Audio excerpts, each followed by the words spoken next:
Welcome to the Better Mind podcast, powered by Nestry with Dr. Tommy Shavers and Chloe Abbott. Join us on a journey to a better mind. So come curious and leave reframed. Let's get right into it. The information being presented is not meant to replace the advice from a licensed medical doctor and should not be used to treat or diagnose any medical conditions. This podcast makes no medical claims. All health-related tips are for teaching and informational purposes only. Okay. And we're back. We're back. Oh gosh, here I go laughing in the mic again. I've been told not to laugh in the mic. Don't listen. Wow. Just laugh. Just make our audio engineers' job so hard. Their work is never done.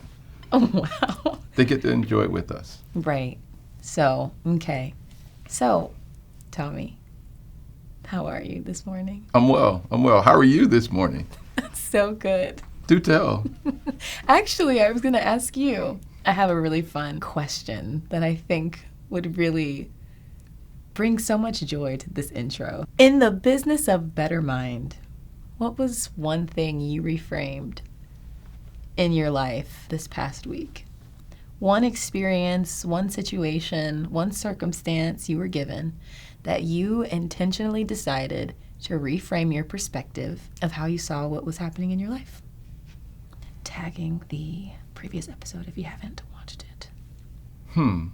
As I'm thinking, can't disclose. Most of them I cannot share on air, so you've put me in a bind here. Ooh, love that. Let's just say, in the space of the work that we do, Neuroscience. I mean, just the everyday opportunities to help people be better, you deal with the challenges that come with that. Most of the time, we're spending time reframing other individuals' perspectives, if you will. Having to take the moment to, be reminded that that load is a part of what we do. Meaning we signed up for the ability to experience other people's challenges and to help them walk through it. Because sometimes you can get up and be like, that's not my load. Oh, okay. I understand what you're saying. Anybody that's a coach, a trainer, a therapist, a caregiver, anyone who's committed to the work of helping others get better, at some point along the way, you start to feel the weight of that load, and just being reminded that this is what we're built for. This is what we signed up for. We help people lift their load, and recognize, no, it's not your load. Like taking it off before you go home. 100%. Not carrying burdens, not because they are burdens, but they can become burdening when you keep what someone has put onto you because they're seeking help, not because they're just dump loading. And we, you look forward to the opportunity of helping people get better. All of you coaches out there, you understand, every day you wake up and you're thinking about how do you help this athlete get better. You're thinking about, the challenges they're facing. And in many ways, you carry those, you empathize with it. Over time, it'll start to feel like, man, why is my load never lightening up? And the part of it is because it's not your load. You're just every day committed to helping others lift. I think that's, in a sense, a reframe, though. I mean, I think, that is reframing. That could be your experience. Oh, no question. Yeah, being aware of what you're taking home from a heavy day's work of helping other people carry their loads. Absolutely. And instead of looking at it as oh man, why is my load not getting lighter? I'm just so frustrated about it. Or, and bringing it home, treating your wife a certain way, treating your kids a certain way. You're able to be okay, reframe. This is what we've signed up for. This is a part of the job. This is my mission, and this is what we're doing. And that can be applied to really anybody in the workspace. I have a deep conviction around enjoying my time when I go home with my wife, with the kids. It's not button up. Dad is hilarious. I'm actually pretty funny. I just thought I'd just throw that out there. It may not seem like it, but it's true. And so... You're so funny, Tommy. Thank you. I appreciate that. Anytime. Sarcasm noted. Oh, no. Truth. Oh, well, I appreciate that. course. You know what it feels like the first thing when you get home, you know, and it's like you're trying to check that energy level, and you've been pouring out energy all day. You can tell when you bring it is when it's thinking about, hey, I don't have enough, versus I'll always have enough for family. You know, always have enough for family. Even if we're going into overtime, we can go to 3 overtimes. You're going to lock in and you're going to go home and you're going to be phenomenal, you know. And so that's always been a conviction. And I think for me, it's the positivity piece where you start to think about, you know, when you really are deeply committed to helping people, you feel what they feel. And that's taken some getting used to over the years, you know, but being able to remind yourself, hey, this is what you've committed to. It's a part of your superpower. The fact that you can empathize and feel what others feel becomes an incredible asset to help people get better. So that, I would say, that's the reframe. Just, it's all good. This is just a part of my mission. It's a part of the, you know, it's a part of the work. They would reframe, have a great weekend, spend some great time with family, with friends. And so it's great. Speaking of spending great time with family and friends. Hold on. Don't do it. You can't just leave that. The reason why, just so that we can get this out the way, for listeners who can't see me, I have to consider them as well. I am laughing my face off. His friends that he's referring to, me and a few others. Yep. And great time. It was a wonderful time. I don't know if anyone's ever heard of the game Partners, but it's not safe. It's not safe for humans. I don't recommend, if you have any type of 10 out of 10, highly recommend. If you don't have self-control, and I need you to be honest with yourself when you're considering playing this game. If you don't have regulation, if you don't have self-control, and I'm not speaking about myself either, I'm just saying in advance. If you don't know how to play fair or kindly, don't play the game. You'll lose friends. Play the game. Don't do it. It's worse than spades. It's no. Trust me. Don't listen to him. I learned that I lost a lot of trust yesterday. Viewers, listeners. No, stop. To all of those Don't who are deceive incredible competitors, we don't even refer to it as partners. We call it partners. So do it. Don't do it. Do it. Do not do it. It will change your life. Buy the game. It will change your life. This is not an ad. Yeah. This is a straight up truth. Do not buy the game. Don't do it. Trust me. And by the way, I won. I just wanted to get that out of the way because we may have forgotten it. I told you we were not going to bring this into today. And here we are. It's a temporary setback, a momentary loss. I won. Chloe now hate number twos. You can't. It's just not a conversation for today, this morning. So partners, if you're listening, we would love okay. to have a sponsorship opportunity. I think it'd be great. I mean, know, it's the game that helps people get better. 100%. You know, that's just a free plug. So, anyways, the way that I reframed. Thanks for asking. The way that I reframed something in my life this past week, because I can't deal right now.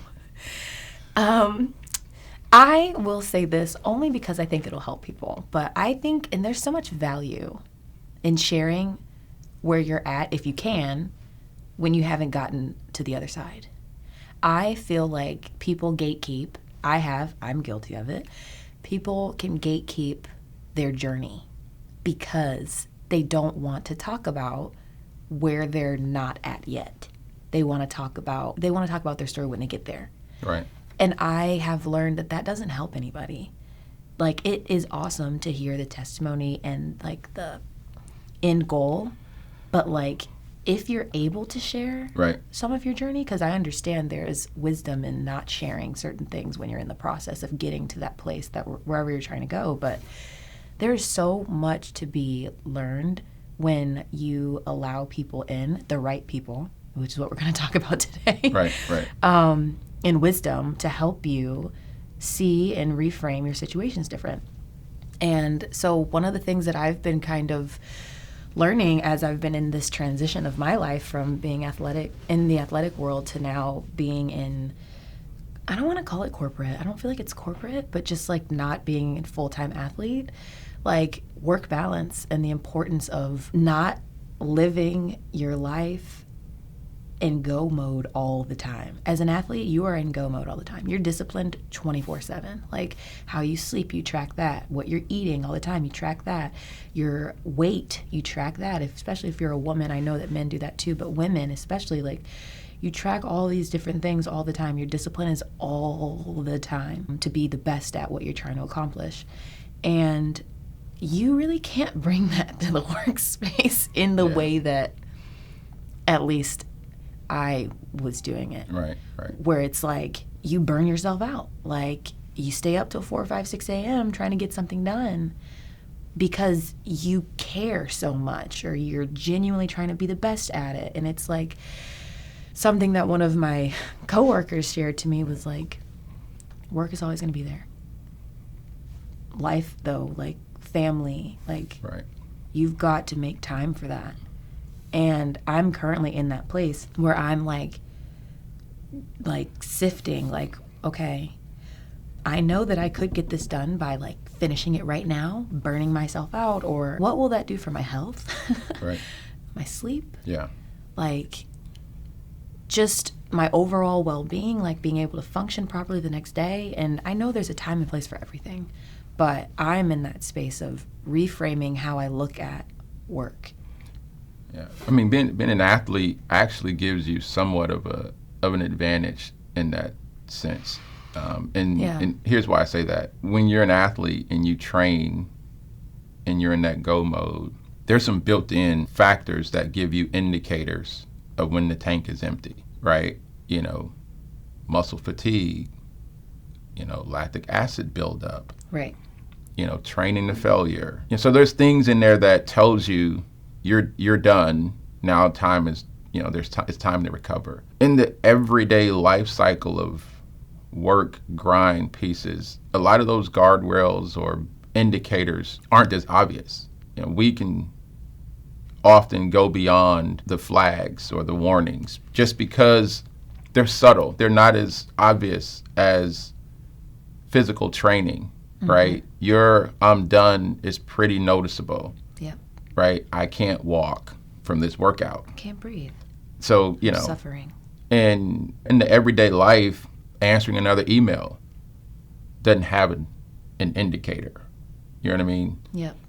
Another phone call, do another text, scheduling another meeting. It seems so minimal. Correct. That's really good. It can sneak up on you and you won't really know that you're moving towards this burnout or out of balance zone because it's very gradual and not noticeable. Yeah. And which is why it's intentional, you know, in that space to create intentional guardrails. For the high performance sport area, those guardrails are kind of built in.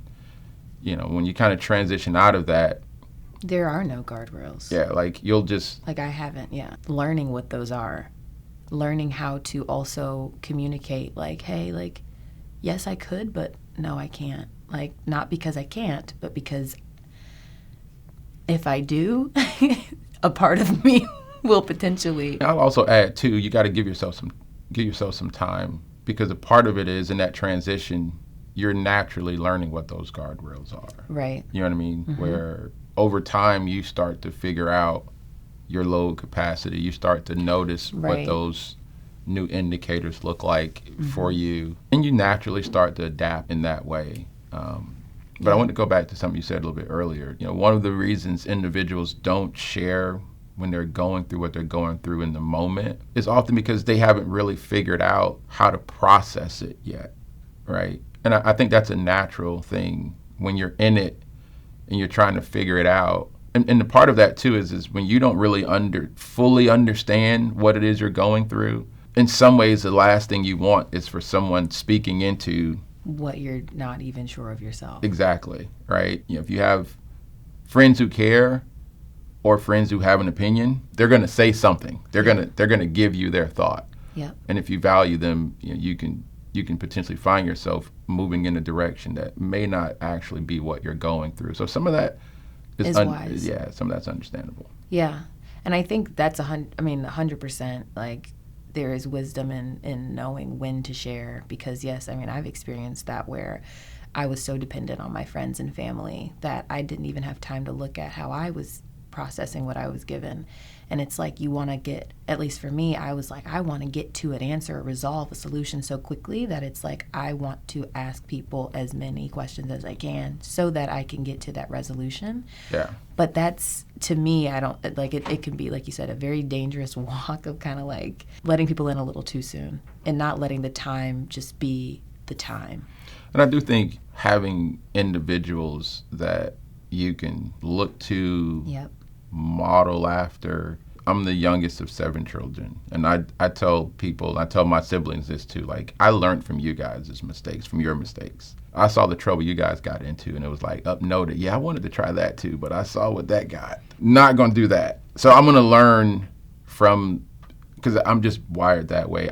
I don't like unnecessary suffering or suffering for suffering's sake. If I could figure it out, if I could model and look and find ways of growing and transitioning, I think it's a cheat code. I think, why wouldn't you, if you see individuals who are doing it the right way or doing it in a way that you find value from? I've heard it said many times, right? Success leaves, breadcrumbs, or success leaves clues, mm-hmm. or roadmap. If you could be intentional about, not that you're giving your decision making over to someone, you're choosing to identify individuals who can add value to your journey. That's a great transition to a question that I actually had regarding our original topic, but as we're talking, I'm just like, I don't know where we're gonna go at this point, and you plan, but see what happens. Exactly. Once again, not referencing a single thing. Referencing nothing. Some of the things that I looked for in someone, their character, their wisdom, their intentionality in rooms. Right. How they carried themselves in humility, like knowing what humility looks like, knowing what wisdom is, knowing how to look for that first. And then paying attention to, I like to use the term paying attention to the fruit, but their actions. Right, yeah. And so I wanted to, talk about that, because I think that will, some people who are just in their beginning phase of like, what does that look like? Well, I think there's a recipe for success. And I think the cool part is everyone gets to create their own recipe. One of the things that irks me is when individuals try to repackage their success for someone else, right? Here's how I made it. You can do this too. Now, don't get me wrong. There's some general things that you can take, apples to apples, but everybody's lived experience is unique. Yep. And so I think one of the reasons individuals fail in modeling is because they attempt to copy someone else's recipe. The key is to find a way to create your own recipe. That's what you should copy. They have a recipe. I need to have a recipe for success. Mm-hmm. What are the ingredients that I think are great? What do I resonate with when it comes to success, mm-hmm. right? For example, as a track athlete, there had to be individuals that, you looked up to, things about them on the track that resonated with you, that either intentionally or unintentionally became ingredients in your recipe for success, mm-hmm. right? If I had to ask you, give me your Mount Rushmore of pro track athletes, right? Mm-hmm. Female athletes, who would that be? Like, who's your top 4 or top 5? I thought about these things. My number 1 would be Shelly Ann Fraser-Price. Because of how consistent she's been and how she's made her own recipe to success. Whether it's the hair, whether it, like, all the different wigs. She literally created a wig company and now sells wigs because every girl that runs track wants to look like her. And she looks amazing. Fantastic. As everyone watches behind from her when she's running. Especially the moms when they do the yearly run at her kids' school. Yeah. It is so entertaining. And it's just, she shouldn't do that. She should do it every year. She should not. Until she's 6, she should do it. You know what? The ones who line up shouldn't. I think it's fun. Correct. But it's like, guys. But when else would you get a chance to experience running against a GOAT? You get the chance. That's true. That's the only reason why I support it. I'd sign up. The second would be Sydney McLaughlin, Levroni. Yeah. I love her. Yeah. And no question. Her time speaks for itself. You can't deny the fact that what she's done has changed the sport and elevated the people that she's competed with. It's just the truth. Her ability to lock in is unique. Yeah, and for people who don't know, I was given the opportunity to train in Los Angeles and train under Bobby Kersey and train with Kenny Harrison, Jenna Prandini, Athing Mo, and Sydney, and it was truly game-changing for me. I wouldn't say that was one of my markers in my career, but it gave me insight on how to train in all different ways, like creating your own recipe for success. Everyone had their own recipe, including Bobby. It's his own recipe in itself. So I can say that confidently. Sid is on my list. The third would be Marie Jose Perec. She is a star. We actually studied her together a lot, just looking at her form and looking at how consistent she was in the 400, the 200, how long she was, just her ability to float and also like build speed so effortlessly. I valued her. Once I learned about her, I was like, I'm obsessed. And she's so humble. And anyways, that's not why she's on my top 5, but Marie, for sure. And then, truthfully, Marilady Paulino. Marilady Paulino. She is so impressive to me. Like, I gotta give her flowers. 400, she's super consistent, and she shows up every time. She's super sweet, humble, and the way she carries herself, I'm like, okay, girl. This is, once again, not my markers, but people that I genuinely think are fire. And then, just obviously, Allison Felix, that was my marker, for sure. Allison was the woman that I idolized. Truthfully. And I remember London 2012, she was doing the 4x4, and she split like 47 seconds on that 4x4. I think she was second or fourth leg, and I posted it on my Instagram, Women Crushed Wednesday. Like, she is the icon. Like, she was skinny. They called her chicken legs. Like, she was tall. Actually, she's not as tall as I thought. She's actually like shorter than I am. And I'm 5'10". But on TV, she looks like she's 6'3". Like, yeah. And just her, the way that she carried herself, like, I was like, I'm going to be just like her. And that's awesome. She's fantastic just for the sport. And yeah, she paved the way for me for sure. And then the distance girlies, because I have to shout them out. Faith Kipyegon, nasty. Just nasty. Safan Hassan, nasty. World record holders. Like, Faith literally said out loud, this is what I love. That's why I was talking about letting people in on your journey. Not oversharing. I'm not saying overshare at all. But she boldly and confidently said, and I don't know if this was her team or if this was her personal decision, I'm going to run under 4 minutes in the women's mile. Period. I'm going to do it. Yeah. And then Nike said, bet. We'll build a whole campaign around you. We'll actually rent out a whole stadium. We'll actually have all of our Nike athletes, our Grant Fishers of the sport, and I love Grant Fisher also, but we're going to give all of them the opportunity to pace you on this 4 minute mile break. And we're going to support you. And she just boldly and confidently said that. Yeah. No matter what happened, whether she ran 4:50 or 3:48. And that encouraged me because she She was like, if it doesn't happen with me, it's going to be somebody else.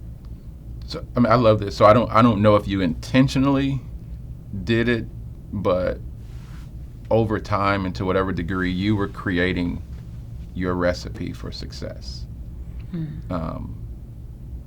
You may have assumed that meant, track and field, but it's universal. You were creating the recipe for your success.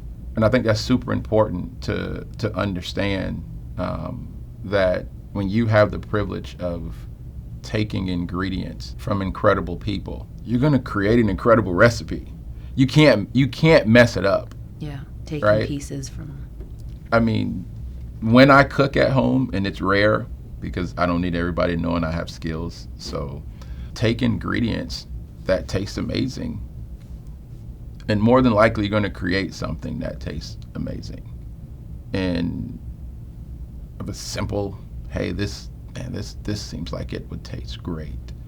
If we did that with life, and then the other part I'll say too is, what you did in track, we have the ability to do in our everyday lives. Like we think about Mount Rushmores and the sports, the GOATs, and who's the best in this and this, but like, who's your Mount Rushmore when it comes to building a family, right? You think about it that way, like being an overall great human. Being an incredible human. Who's your top 5 great humans, right? Those ingredients show up everywhere. It's not just the individuals that you see the most, the celebrities, the high status individuals, but like the people you're doing life with. The people you're dealing with and experiencing everyday life with. Yeah. What are those characteristics you see? Exactly. Right? Yes. Yes. I mentioned about being the youngest of 7, only child to be able to go to college, finish college. Always had a tremendous respect for my sibling, my mom, but I didn't have a blueprint for that. Growing up, the individuals that gave me the blueprint really were, in our community growing up, were the Rolls, who were, shout out to, Entrell Roll and the family down south. But his mom and dad were literally the pillar role models in our community. His dad being a law enforcement officer, chief of police. I mean, he was in our community the individual that I looked up. He was the reason I played football, because he said, hey, I think you'd be really good at it. I think you should go out and find a way to compete. Incredible sport. If he said it, I was doing it. And then his wife was the longtime counselor at our high school. And, she would have this saying with us, like, we were all her children. And this saying was, I'm going to kick you out of here. Like, you're going to get out of here. In other words, like, it's not even a question if you're going to college. You're going. Like, I'm kicking you out of the house. You don't have a choice. Like, I had no previous, personal experience, but watching the confidence and the certainty that she had about us being successful created this certainty around. Like, if she said it? Of course. What else? So, like, I never thought that I couldn't go because I had this, this ingredient that was being given to me, unknowingly, that became a part of my recipe. Yeah. And I think if we think about the individuals in our lives, right, that have exuded great character and great morals 100%. And lived it out, though, like actually lived it out and supported you and spoke life into you even when you didn't have the insight for yourself, like helping you get to that place of success, like spending the time to look around and see in your life, in your everyday life, who are those people. But it's pieces. I think we got to take everything. Mm-hmm. We don't need to take everything. It's pieces. Like, everybody's unique. We can learn things that resonate. There are things that I took from individuals who are incredible in business, right? In academics, discipline, conviction from coaches. Yep. My coaches gave me the ingredients for success when it came to confidence. I had some of the most confident coaches, my youth football coaches, shout out to the Florida City Razorbacks, they instilled a confidence in us that allowed us to grow up and go through an incredible time, dangerous experiences growing up. But we knew how to be disciplined enough to navigate because we were confident that we knew we were going to be successful because they carried themselves in that way. Those ingredients have been a part of my recipe, all my life, and I passed them on. I was really blessed that my first youth football coach 30 plus years later was my son's first youth football coach. And he had heard me talk about, Coach Eric, rest in peace, who was phenomenal. Like, he was a legend. And then he got a chance to experience it firsthand, which was phenomenal. He got the ingredient, firsthand for himself. So I think, when you think about, going through transition, trying to find your way, you have the ability to create your own recipe for success. And, you can find those ingredients if you're intentional about looking for them. It's super insightful. Yeah, the importance of looking at the people in your community, in your village, and saying, okay, in order for me to build a success plan to get to where I believe I'm called to go, whatever that looks like, taking the time to do the work, writing things down that you notice about people that are around you, what you like about certain people that they've done right, and paying attention to how they carry themselves in rooms, paying attention to what language they use when they're expressing themselves, operating in deep conviction, like paying attention to those things so that when it's time to have those conversations with people about something you're trying to process, or a part in your journey that you're like, I really don't know what to do and I don't want to use Google. Like, I don't want to randomly, we have all these resources at our fingertips, but it's like, that doesn't mean that's a resource we should be using to dictate the way we live our lives. So doing the work in the quiet place, like just by yourself in a room or whatever that is, a coffee shop, and just being like, okay, this is where I'm at in life right now. I could really use some support. Who do I have in my life that I could maybe rely on or use as an advisor and, tag in to help me? 100%. And I'll say this really quick because I think it's important, and that may be a whole nother conversation. But if your first thought is, I don't have those individuals. Yeah. First, I'll say look a little deeper. Just take the time, look a little deeper. Think outside the box. It'll start to show up a little bit. Yes. But I also want to say it's your recipe. Yeah. Meaning you also have the freedom to create your success, to create your original recipe. You get to be the first. You get to be the individual that someone else coming after you can look at and say, oh, man, that was a unique ingredient. I want to add that. And I say that, personal example.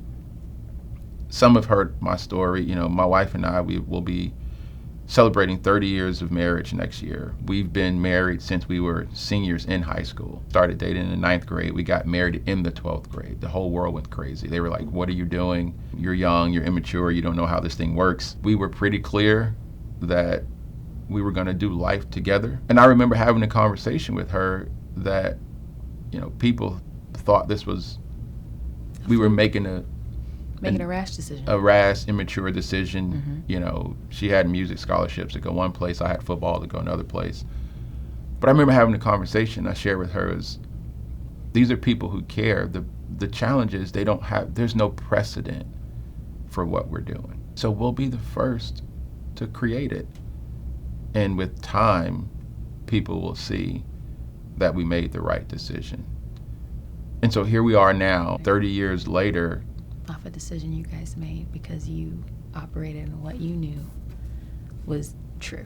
And what we wanted to build for our success, the recipe and now we get to be that for other individuals. And so, if you can't find it, then create it. Have the freedom to say, I'm going to go look for my own ingredients to create my original recipe for success that one day others will go, man, that's phenomenal what you've built. Please share your ingredients. I think I want to encourage, our listeners that's the beauty.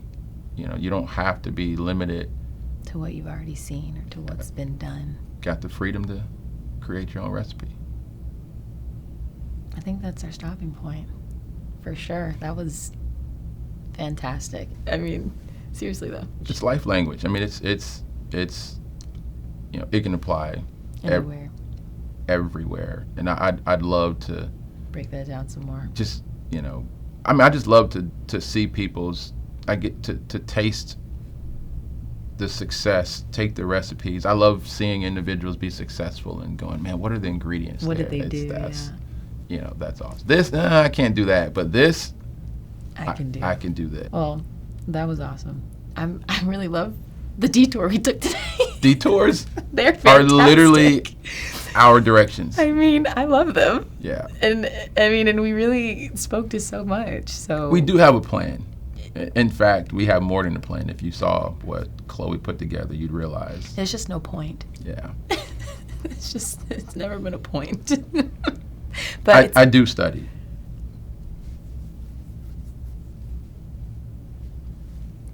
So everyone's quiet for one reason. So we'll just leave it at that. But thank you so much for tuning in to this episode. If this episode hit home for you, which it hit home for me, I mean, personally, I always take these episodes and just look at them and be like, okay, how does this apply to my life today? Like our last conversation around framing our perspectives, controlling our perspectives, I was meditating on that for like a week. So these really bless me. No, it's good work. Yeah.